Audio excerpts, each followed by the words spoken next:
I am not confident in my vocabulary enough to have the words to describe the feelings that Hokozuna gave me during this chapter. Blood flow is going south and things are going up. You feel me? Sometimes you gotta close the door to open a window.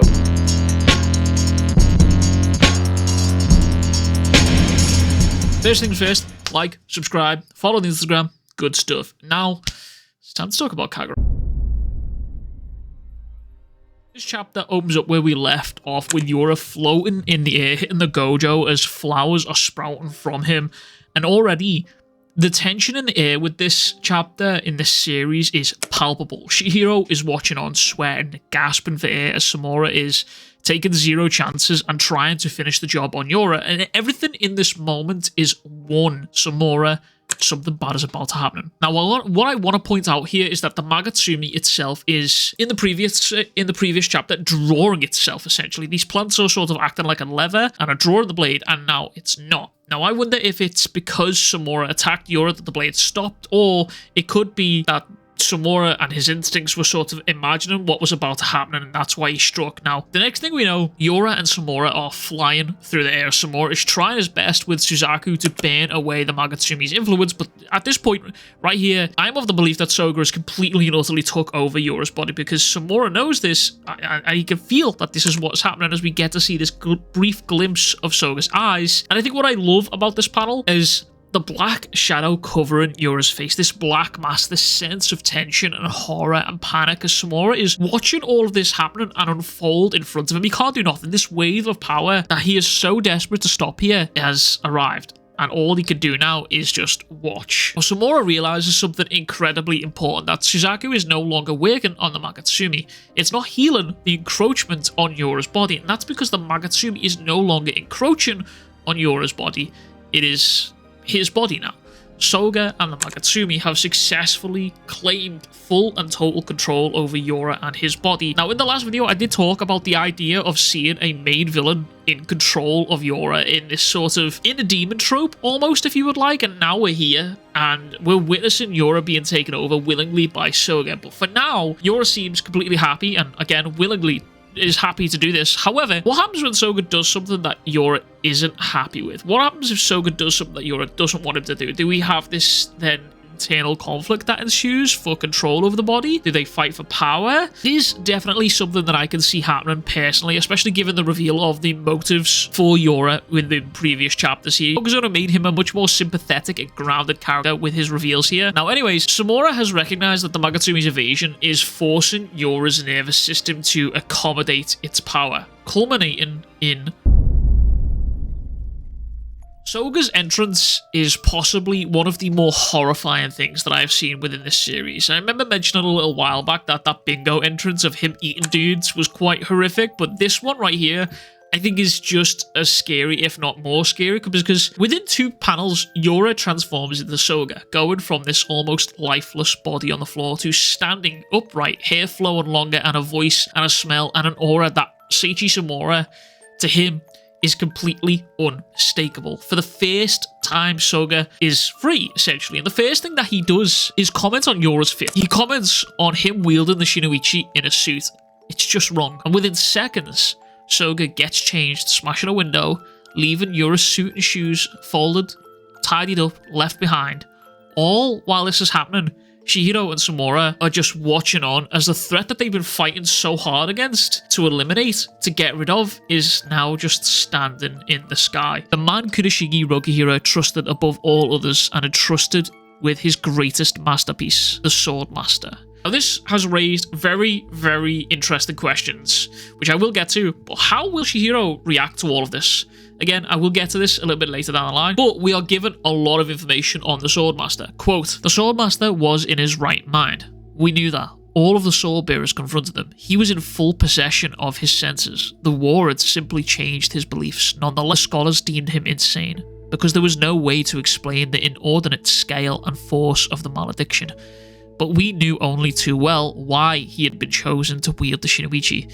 Mental fortitude derived from his innate gifts and ironclad beliefs, this monumental power of the malediction, the fact he survived 18 years in that space and remained perfectly lucid.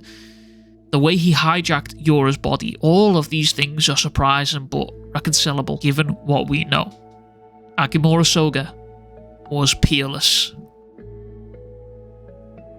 I think this statement in and of itself is scarier than the sword that he wields, in my opinion. Hokuzono throughout the series has gone out of his way to display and showcase the powers of these enchanted blades, the destruction they're capable of, the powers that they give off, and also the wielders. And a couple chapters ago, I mentioned how when Shihiro and Samura arrived at the Kaminabi HQ, people recognized them based on their swords, and Hokuzono did do that exact same thing. He depicted them as their swords rather than they themselves. But with Soga, he himself is the threat. It's not the sword that made him great. He was already great from the get-go.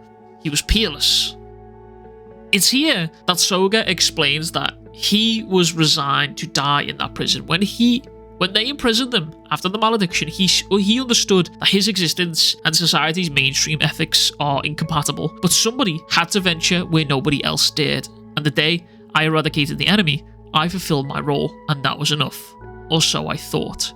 Soga's speech here really made me realize the mentality that we are dealing with here.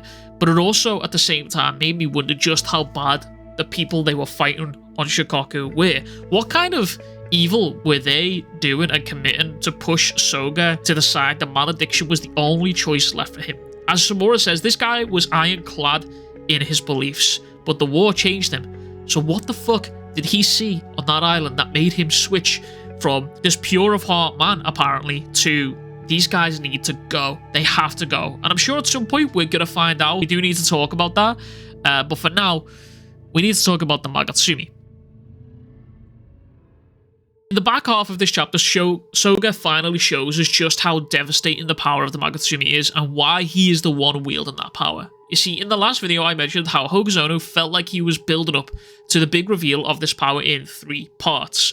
1 being Kyora and the Rakazaichi, 2 being Yura and the Kaminabi raid, and now part 3, the main event, Soga Akimura. As he grabs the hilt of this blade, the sheath falls away as the building behind him is covered in this black mass as he asks Samura one final question. Why did Kunishigi steal away the blades?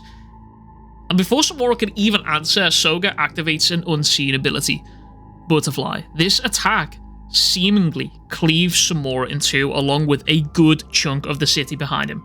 Now, do I think Samura's dead? Do I think he's down and out of here? I'm not sure. I've been of the opinion for a long time that Samura would probably get written out of the story after him making his peace with Iori, but this one attack here made it very clear just how far above the rest of the swords the Magatsumi is in comparison to the other blades. And this one attack made it very clear why it took all of the sword bearers combined to stop this guy. This butterfly attack also marks the 5th ability that we've seen from this sword, and there are possibly many more, maybe, who knows. Centipede, spider, dragonfly, butterfly, the malediction.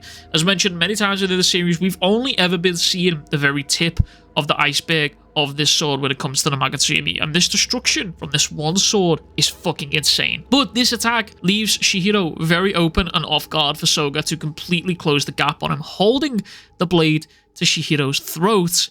And for the first time ever, Shihiro and Soga Akimura meet. And now, there are a lot of questions I'm sure a lot of you have, and I'm sure Shihiro has too, but I believe going forward in the couple chapters, I think we're going to see much less action orientated chapters and much more dialogue heavy chapters, because let's be honest here, Shihiro cannot fight this. He has not got a chance to stand against this dude. I don't think there is a single thing he can do here, so I believe now this is going to be a point where Shihiro and Soga will take this moment to talk about Kunishigi, their lives, their beliefs, and where they stand with each other. And if I'm honest, I could potentially even see maybe a time skip going on within this series, because I am having a trouble envisioning where we are going after this point. This, as I mentioned before, this series right now, it feels like it's coming to an end. I know it's not, but that tension Hokuzono has cultivated here really makes me feel like it is. And I think that's an incredible feat to achieve with only 100 odd chapters here. There's still a lot more that we've got to see within this series, I personally believe, but good lord, this tension is insane right now. Anyways, that is everything from me. If you haven't already, please be sure to like and subscribe. And as always, I'll catch you guys all in the next one. Much fucking love. Big fucking kisses.